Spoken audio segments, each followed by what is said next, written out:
오늘의 사연을 시작하겠습니다. 안녕하세요. 제가 잠깐 일 때문에 해외에 거주하게 되었던 적이 있습니다. 그때 있었던 일이고 저한테는 아직도 잊을 수가 없는 기억이에요. 제가 예전에 다녔던 회사는 규모가 그렇게 크지 않은 중소기업이었습니다. 그런데 회사에 문제가 조금 있던 회사였던 거예요. 저는 그런 것도 모르고 그냥 다니고 있었습니다. 어느 날 평소처럼 출근했는데 회사 문은 잠겨 있고 수많은 사람들이 저를 찾아와서 사장 어딨냐고 하면서 제 멱살 잡이까지 하는 겁니다. 알고 보니 사장은 투자금 명목으로 사람들한테 돈을 뜯어내다가 그 돈을 들고 해외로 날라버린 상태였어요. 뭐 다들 그렇겠지만 그렇게 예상치도 못하고 저는 실업자 신세가 되고 말았습니다. 회사가 월급도 많은 편이 아니었는데 심지어 투자자들이 투자금 뺏긴 것 마냥 저도 제 월급이 몇 달치가 밀려 있었거든요. 실업자가 된 것도 서러운데 돈까지 떼이고 이 얼굴 한번 본 적도 없는 투자자라는 사람들한테는 멱살 잡히고 욕까지 먹으니 정말 그 서러움이 어디 비할 곳이 없었어요. 제가 다녔던 회사가 이력서에 엄청난 경력이 되는 것도 아니고 그렇다고 제 스펙이 제가 원할 때 아무 때나 취업을 할 수 있고 회사를 골라서 들어갈 정도로 좋았던 게 아니었기 때문에 다시 취직을 하려 해도 참 난감하더군요. 평소처럼 구인 광고 사이트를 돌아다니면서 이 회사 저 회사 둘러보고 있었는데 미국에 있는 한 회사에서 올려놓은 구인 광고를 보게 되었습니다. 영어를 할 줄 모르니 여태 해외에 있는 회사는 관심도 가져본 적 없는데 그날따라 호기심 때문에 눌러보게 되었어요. 그런데 입사하면 초봉이 3천만 원 후반대더군요. 눈이 돌아가는 액수였습니다. 그때는 뭐 아무것도 모르니 비교할 수 있던 건 제가 먼저 다니던 회사밖에 없었어요. 둘 다 경력 없이 들어가는 회사인데 제가 다닌 회사가 주는 월급의 2배 정도를 주는 거였어요. 당연히 관심이 생기더라고요. 취업 조건의 영주권은 경우에 따라 도와줄 수 있고 독신자를 위한 전용 숙소도 마련이 되어 있다고 합니다. 결혼한 사람이라면 숙소는 마련해 주지 못하지만 집세를 얼마 도와준다는 말도 적혀 있었어요. 이보다 더 좋은 조건이 어디 있겠나 싶었습니다. 그땐 진짜 아무것도 몰랐거든요. 그게 절대 좋은 조건이 아니라는 거려. 영주권은 과정에 필요한 모든 비용을 제가 내야 돼서 배보다 배꼽이 더 컸고 그 당시 한국 연봉에 비해 2배나 되는 금액이었지만 사실 미국에서는 최저시급이나 마찬가지였어요. 돈을 모을 수는 있었지만 정말 아끼고 또 아껴야만 했습니다. 아무튼 미국 가는데 준비했던 과정이나 이런 이야기들은 중요한 게 아니니 생략하겠습니다. 결국 제 스스로 미국에 갔다는 사실이 중요한 거죠. 그렇게 제 돈 주고 비행기 표까지 사서 미국으로 떠났고 취직 준비하면서 계속 연락을 나누던 부장이라는 사람을 공항에서 만나게 되었습니다. 차 안에서 이런저런 이야기를 하는데 제일 궁금했던 게 저는 영어를 한마디도 못하는데 미국에 취업을 할 수가 있느냐 물었고 그 부장이라는 사람은 같은 나라 사람끼리 좋은 게 좋은 거 아니겠냐고 하면서 이 직장이 평생 직장을 해도 될 정도로 좋은 곳이라고 하면서 저에게 잘했다고 하더라고요. 사장님도 한국분이시고 한국인들이 운영하는 회사니 어려울 거 없을 거라고 하면서요. 지금 생각해보면 다 한통속이라서 치가 떨리긴 하지만 결과적으로는 미국에서 그 여자를 만나게 되었으니 좋은 점도 안 좋은 점도 둘 다 있었던 것 같습니다. 저렇게 사람 좋은 척하는 건 대표가 도망간 전에 다니던 회사에서도 비슷하게 들었던 말이기 때문에 하나도 믿지도 않았어요. 하지만 어쨌든 저는 당장 돈도 필요하고 이미 바다 건너 미국까지 왔으니 무슨 일이든 열심히 해봐야겠다는 생각이었어요. 숙소도 제공해주고 하는데 한 3년만 고생하면 1억 근처는 모으지 않겠나 하는 생각으로 열심히 해보기로 했습니다. 물론 당했던 게 있어서 그 말을 100% 믿고 있던 건 아니지만 저금이 어느 정도 있으면 좋겠다라는 생각을 한 적이 있었어요. 그래서 그런지 숙소까지 제공해주겠다. 정말 식비 제외하고는 따로 돈 들 일도 없을 것 같은데 23년만 놔주고 수하고 거기서 돈이나 열심히 모아오면 1억 정도는 모아오겠지라는 생각에 열심히 해보기로 했습니다. 첫날 출근을 했는데 뭐 그래도 나름 사무실도 갖춰놓고 제대로 된 회사인 것 같더라고요. 직원들 전부가 다 미국에 거주하는 교민들처럼 보였고 부장이라는 사람이 말한 대로 저 말고도 다른 몇몇은 영어를 전혀 할 줄 모르는 사람들이 있었습니다. 그런데 그중 한 명이 격리 일을 하고 있는 여자였어요. 저보다 살짝 나이가 많아 보이긴 했는데 그렇다고 엄청 많은 게 아니고 제 또래 정도 돼 보였습니다. 그런데 또 우스운 것이 그 작은 집단에서도 편가르기를 하겠다고 그 회사 안에서도 영어를 할 줄 아는 사람들과 못하는 사람들끼리 파벌이 나누어진 상태더라고요. 영어를 배워야겠다는 열망도 그다지 없던 편이라서 저는 자연스럽게 영어를 못하는 사람들 그룹과 어울리기 시작했고 그 격리일을 하고 있다던 여자와도 자연스럽게 친해지게 되었습니다. 그때 대화를 주고받으며 그녀가 저보다 4살이 많은 36살 여자라는 걸 알게 되었습니다. 아이 2명을 키우고 있는 애엄마였고 남편은 한국에서 일하면서 돈을 보내주고 있다네요. 자식 교육 때문에 왔다고 들었는데 그 당시의 환율이 한번 엄청 올랐던 적이 있어요. 그때 남편이 송금하기 힘들다고 하여 하는 수 없이 그녀가 취직을 하게 되었는데 그때 취직을 한 이후로 일도 손에 맞는 것 같아서 계속하고 있다는 말을 들었습니다. 혼자 애 키우느라 고생이 많은지 매일 화장기도 하나도 없이 출근을 하고 옷은 세탁기를 돌려놓고 대충 개어 놓은 건지 구김이 심했습니다. 그래도 그런 지쳐 보이는 모양새에도 그녀의 얼굴은 봐줄 만한 편이었고 애엄마라고 하기에는 군살도 하나도 없고 딱 보기 좋은 모습을 하고 있었어요. 정말 하나도 꾸미지 않고 있는데도 자연스럽게 예쁘다는 느낌을 받았습니다. 그래도 이 아줌마는 저랑은 다르게 퇴근 후에는 저녁 시간을 활용해 어학당 같은 곳을 다니면서 영어를 배우려고 했다는 겁니다. 애들 교육도 있고 하다 보니 영어가 필요한 순간이 온 것 같다는데 시간이 부족해서 그런지 영어가 많이 늘지는 않았다고 했어요. 그래도 짬이 있다고 생활에 필요한 영어 정도는 할 줄 아는 것 같았습니다. 아예 남 놓고 ABCD도 몰랐던 저보다 훨씬 잘했기 때문에 그녀가 저를 많이 도와주고는 했습니다. 아무튼 저는 일을 시작한 첫 달 동안 독신사 숙소에 같이 사는 직원과도 많이 친해져서 여기저기 놀러 다녔습니다. 그런데 놀라운 건 미국의 기러기 생활하는 아줌마들이 생각보다 엄청 많았다는 거고 그 기러기 생활하는 아줌마들이 엄청나게 쉬었다는 거예요. 그 시간에 회사 나와서 일을 하고 있는 그녀가 특이한 케이스이고 보통은 남편이 벌어다 주는 돈으로 아침에 애들 학교 보내놓고 그때까지 할 게 없어서 일상이 따분해하면 안 될 짓들을 하는 사람들이 대다수였지요. 그러다 보니 솔직히 기러기 엄마들 상대하는 게 엄청 쉬웠습니다. 애엄마들이라고 해서 다들 아줌마들이 아니고 저보다 어린 여자들도 많이 있었어요. 남편이 한국에서 벌어다 주는 돈으로 저 같은 놈들한테 쓰고 있다는 게 참 애석했고 지금 생각해보면 제가 정말 남의 가정에다가 몹쓸 짓을 했다는 걸 인정하지만 그때는 남의 집 사정까지 봐줄 제가 아니었습니다. 정말 손가락으로 셀 수도 없을 만큼 많은 사람을 만났어요. 아무튼 기러기 엄마라고 다 그런 사람들만 보다가 그녀를 보니 참 그녀가 깨어있는 사람처럼 보였습니다. 한국에서도 원래 비슷한 일을 했어서 어려울 게 없다면서 낮에는 일하고 밤에는 공부하고 참 멋진 사람이었지요. 덜 꾸며서 그렇지 제가 만나던 다른 기러기 아줌마들보다 내면도 외면도 훨씬 아름다운 사람이었습니다.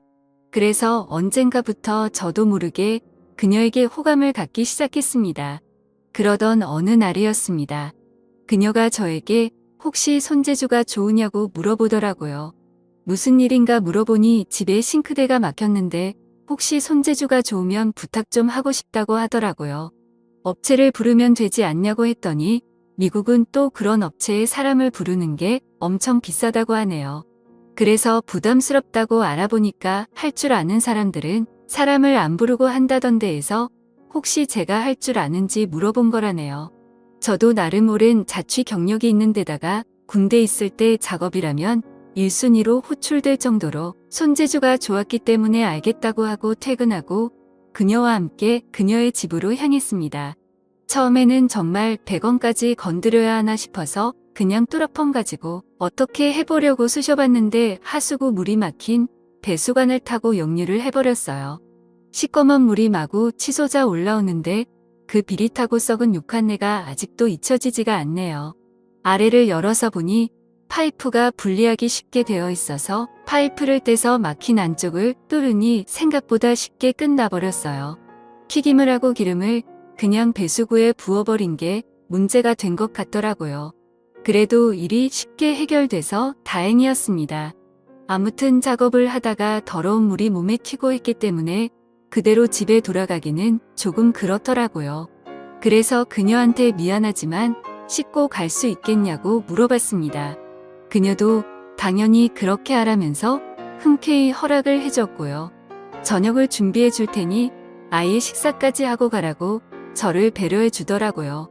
샤워를 하고 있는데 문득 애들이 같이 있기는 하지만 남편 없이 여자 혼자 지내는 집에서 씻고 있다는 생각을 하니까 기분이 조금 묘해졌습니다.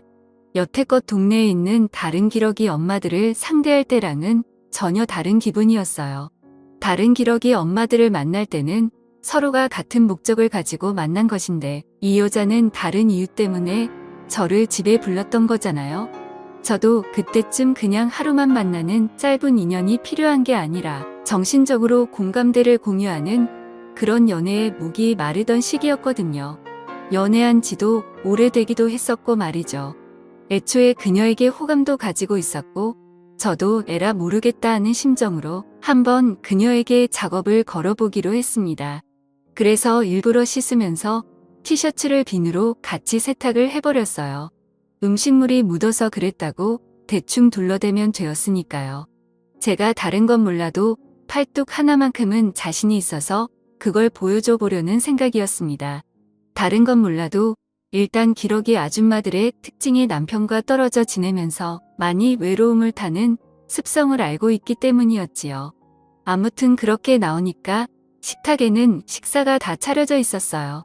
마주 앉아 저녁을 먹는데 제가 예상한 대로 그녀의 시선이 제 팔뚝에 힐끔힐끔 꽂히는 게 느껴졌습니다. 사실 그녀도 아닌 척은 하고 있지만 오래 혼자 지냈고 그 기간이 힘들었다는 사실을 알 수 있었어요.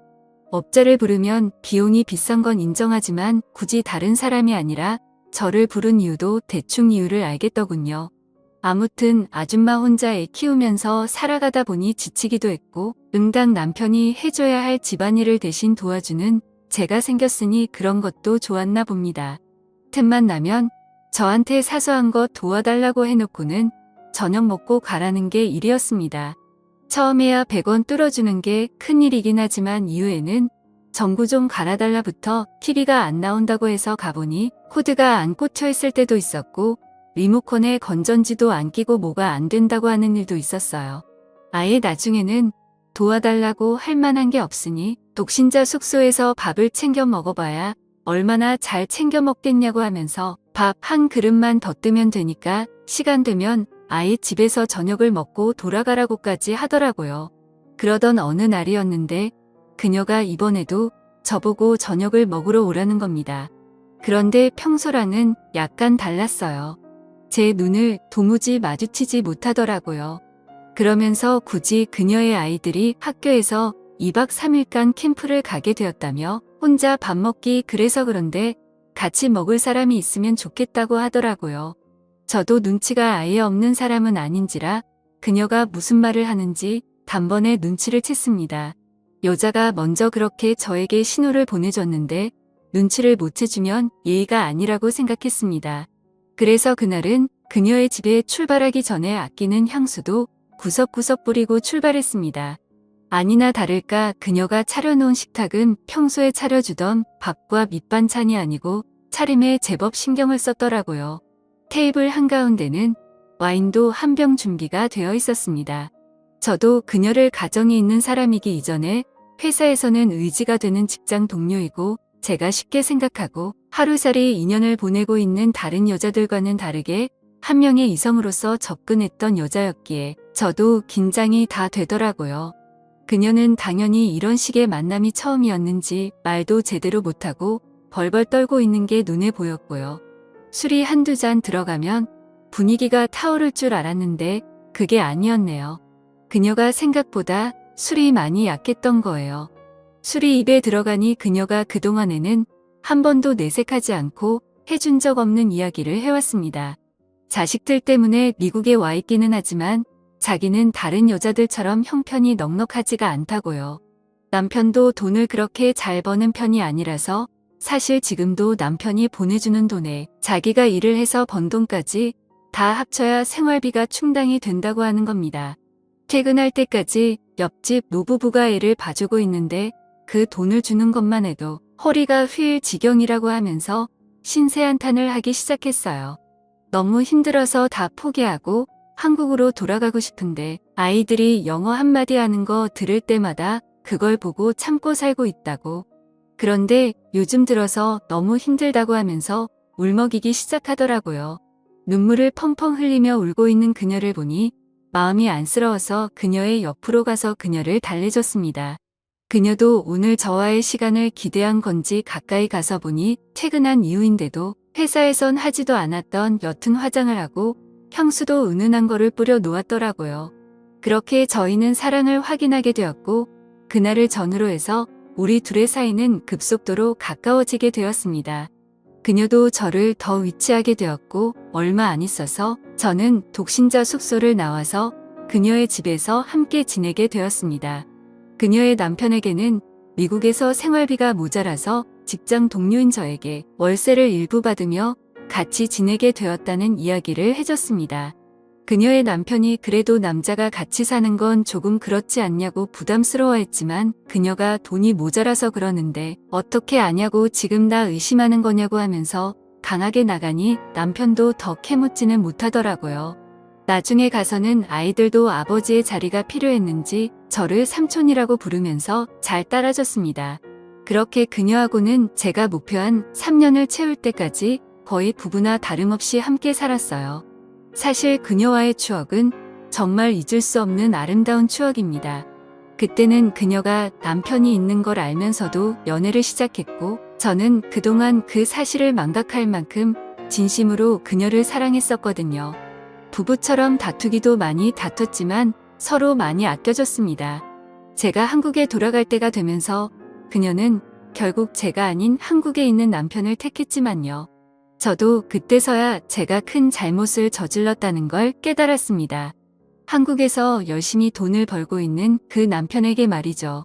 그녀는 저를 잠시 지나가는 인연으로 생각했는데 저는 그녀의 남편에게서 그녀와 그녀들의 아이들까지 뺏어올 생각을 하고 있었거든요. 저의 착각으로 끝나버렸긴 하지만요. 그 뒤로 저도 사람을 잘 못 믿게 돼서 독신주의자로 살고 있습니다. 연애는 하고 있기는 하지만 결혼은 하지 못할 것 같아요. 앞으로도 평생 쭉 저 혼자 살겠죠. 하지만 이해합니다. 이건 다 제가 지은 죄이자 지난날에 대한 업보라고 생각하려고요.